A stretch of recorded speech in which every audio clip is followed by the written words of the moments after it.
certainly, in some sense, we would say that your religious background is Hindu. Probably Vedanta. I don't know how technical we would get about that. Religious background, I come from India, and I was born as a Hindu, so Hinduism is my religion. But once one accepts spiritual life, that is in the purest sense of the term, one has to go beyond one's own religion.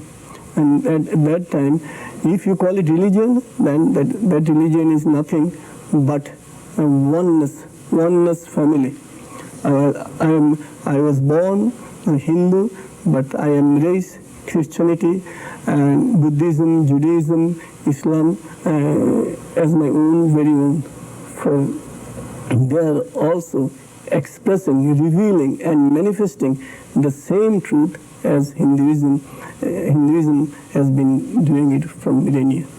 But does that mean that, for example, your disciples can practice meditation as you instruct them and also remain in their own individual religious traditions? Yes, I have so many Christians here. I'm in the Western world, so I tell them that they do not have to give up their religion. Far from it. Religion is after all a home. I was born in a particular house, and you are born. So how can you say that you are not born there? But then you go to school to study together. Then that study is inner school.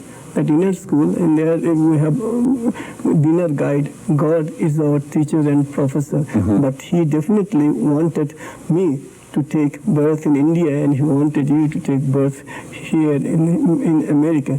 Then again, you come to Columbia University to teach, and there I go as a student. So here we become again together. You use the term inner pilot. I think is a very lovely spiritual term. You understand God as the inner pilot? Yes, God is the inner pilot. We have so God is the inner pilot, and also He is the boat. He is the boat. He is the boatman, and we are the passengers. So when we pray and meditate, we see and feel, and God is the pilot, and God is the boat, and we are the passenger. He is sailing the boat towards its golden shore. So one of our spiritual tasks is to respond to the pilot. Is it possible to disobey the pilot? Yes, when you disobey the pilot, we meet with the consequences. And you are the professor, and distinguished professor, and esteemed professor of mine. Now you teach at New York University. If you have unfortunate students, if they don't listen to you, well, they're very unfortunate.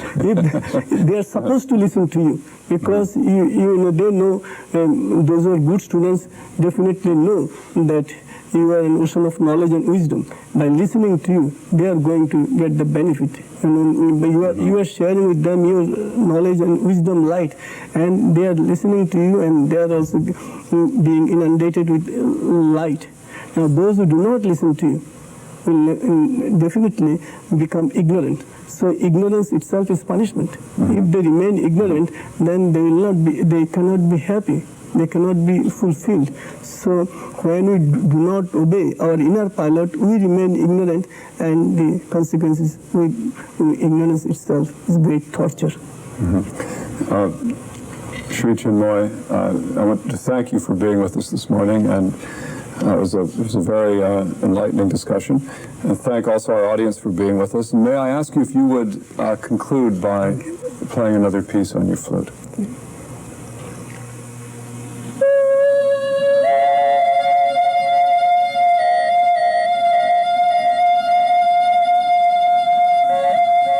Our guest on The Way to Go was Shri Чинмой, spiritual leader and director of the Peace Meditation at the United Nations.